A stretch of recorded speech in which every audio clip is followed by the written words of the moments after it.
boosaaso oo ah xarunta ganacsiga Puntland ayaa muddo la kufaakacaysay amni darro iyo cabsi joogta oo ay shacabku ka qabeen nabadgelyada. waxaa dhacday in hortayda maalin walba qof lagu diri jiray ama lagu dhici jiray in aniga xataa jiridii markaan ku qayliyo qofkii ka rido ee aniga isoo weeraro jira aniga sadaqadayda bashiday oo xaqiiqa aan been sheegay baa dhacday. laakiinse hadda waxaa soo ifbaxaya saansaan amni oo wax badan ka bedelay xaalku siduu ahaa markii hore.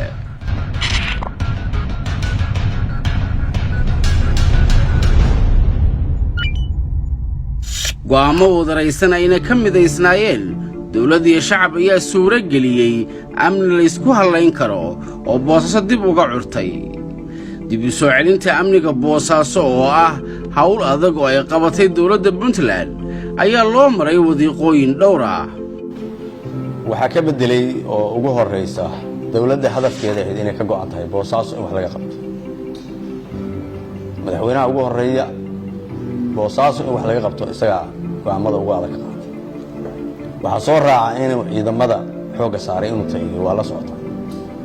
siiba ciidamada jooga gobolka bari ciidamada dhayoo la tayanayo baa gaar saa la socotaan markii ugu horeysa xarmaa la geliyey meelo kale waa la geliyey.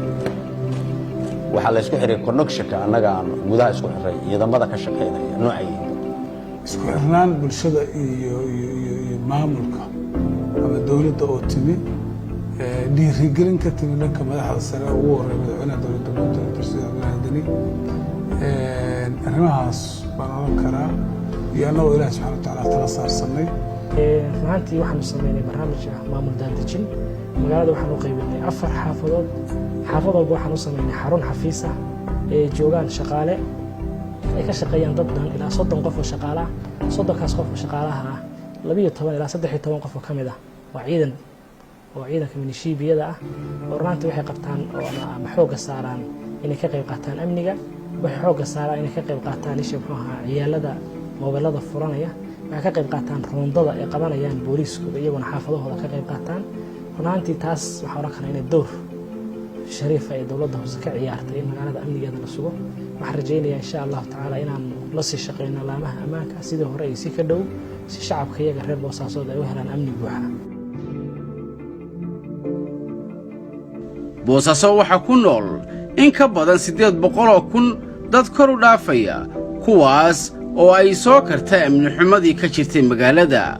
wada shaqayn ay taliska ciidanka iyo maamulka gobolka ay la sameeyeen kadib waxa ay ka warramayaan maanta siday ugu qanacsan yihiin qaabka ay wax u socdaan. nabadgelyada ilaah baa bixiya laakiin waan aragnaa in ay la ladan yahay oo la barwaaqaysan yahay. waxay ku timi dadaal iska jira oo dadkii nabadgelyada iyo ummadihii kaleeto iyo ay dadkii u garteen waddankan inay wada leeyihiin. dadku xilliga doonaan bay adeegtaanin xilliga doonaan la socdaa. yani magaalada ammaankeedu waxaan oran karaa aad iyo aad buu wanaagsan yahay. habeen ha noqoto maalin ha noqoto xilligaad kasta oo aad rabtid masaajidada iyo intaba dadku si fiican bay u cibaadaystaan xilli kasta ama salaada fajrka ha noqoto ama cishaa ha noqoto. dadku waxaa arkaysaa inuu waddanku yahay waddan amni ah. hadda maanta nin walbi hadda maalin dhoweed waxaa dhacday 2 qof halkooda kale intay moobiladoodii bannaan dhigteen bay hawl qabsadeen saani alleyla waxaa muuqata amni boosaaso fiican baa ka muuqday bal meelaad moobiladiina dhigteen fiiriye. marka waxaanu caddaynaynaa ilaahay xaqiiqda runtii markii laga hadlo amni fiican baa maanta boosaaso ka muuqda oo wanaagsan ilaahayna looga maadnaqo iyo dawladda hadda jidha. amnigana wax isdhihi karaa waxaa qayb weyn ka qaatay ama isbedeladii amni ee ciidamada runtii ama qayb ha ahaato ama hay'adaha kale ee dawladda rol muhiim ah ka qaateen. taa mid la mid ah dhalinyarada magaalada maadaama waagi horeeto isdhexyaac iyo xaafad iyo in wixii hadda ay ka baxeen oo dhalinyarada isku wada xiran tahay amnigiina uu rol weyn ay ka qaateen. dhalinyarada ruuxooda sidii waddanka ama fardalooyinka dhicdhici jiray ay kaalintooda uga qaataan. tan waxay ku cadaynaysaa amnigeena dab ka tahay maadaama xilli 4 saac magaalada Boorso ee dhalinyaradii halka ku caawinayaan kubad ku ciyaarayaan wax dhibaato iyo cid ku jirtay ciidan waardiyeynayaan aysan jirin. runtii taasina waxay qayb ka tahay amniga magaalada Boosaaso. runtii waxaan ugu baaqayaa dhammaan dadweynaha ku nool magaalada boosaaso xarunta gobolka bari inay sidii boosaaso u noqon lahayd magaalo amnigeeda la isku haleeyo iyadoo aan baawal wax dhibaataa ka jirin boosaaso dad baa degan degaan bay leedahay waxaan leeyahay dadka degani muwaadiniin ha noqdeen boosaaso dal walba dadkeeda ayaa wax ka dhigta xasiliya ammaanka suga soo maha ciidamadu aad bay u mahadsan yihiin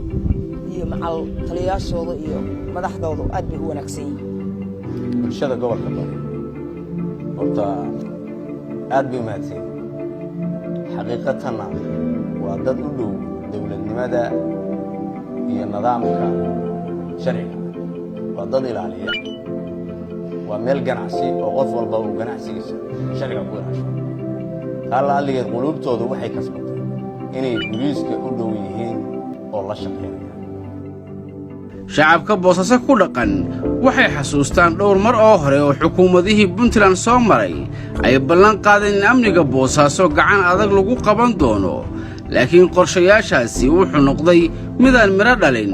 waxaana mar walba dib u soo noqonayay falalkii amni darro ee ka dhici jiray magaalada boosaaso sidaas darteed dad badan ayaa isweyddiinaya isbeddelka amni ee ka hirgalay caasimadda ganacsiga puntland inta lagu kalsoonaan karo in aysan ka weecan doonin wadiiqada ay cagta saartay ee xagga amniga waxaan ku kalsoonahay inay sideeda ahaanayso markay bulshadu la shaqaynayso booliiska markay dadku wada shaqaynayaan markii ciidamada loo diyaariyo markii dadka ka shaqaynaya ay shaqadooda diyaar u yihiin markii lagu dabagelayo shaqada ay hayaan oo lagu jeekaraynayo oo la eegayo waxaan u malaynayaa kalsoonida waxa ugu badan qofka shacabka ku yimaada markuu kalsoonidiisa ku siiyo xogtana kuu keeno habarta yaanyada gadaysa iyo qofka soo gelaya kantaroolka jooga iyo midda haysatada ah oo beeraha jooga markay kalsoonidana siiso noo soo sheego kalsooni naga maqan ma jiro saasay kalsooni baan anagu qabnaa awooddeeda iyo shacabkeeda iyo dowladdeeda iyo ciidankeeda isku kalsoonahay iyo sirdoonkeedaba waxaan rajaynaynaa insha allahu in dadaaladaas amniga lagu xaqiijinayo ay waaraan waxaan rajaynaynaa ama aan ku rajaweynaha in xaaladda amniga magaaladu ay sii fiicnaato oo mar walba inta ay kasii korto waxaan rajaynaynaa in insha allah tacaala wada shaqaynta dhow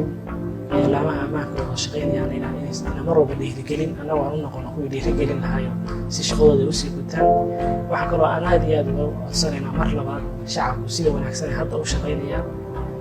xogaha noola soo wadaagayaan shaqooyinka socda noola soo wadaagayaan xaafadaha dadka kiraysanaya xogtooda xafiisyada u keenayaan waxaan rajaynaynaa in sidaa ay si ka dhow shacabku ay doorkooda sii qaataan shacabkuna in hal mid aaminaan markay boosaaso amni noqoto bay magaalada iyo bulshadu iyo dadku xasilayaan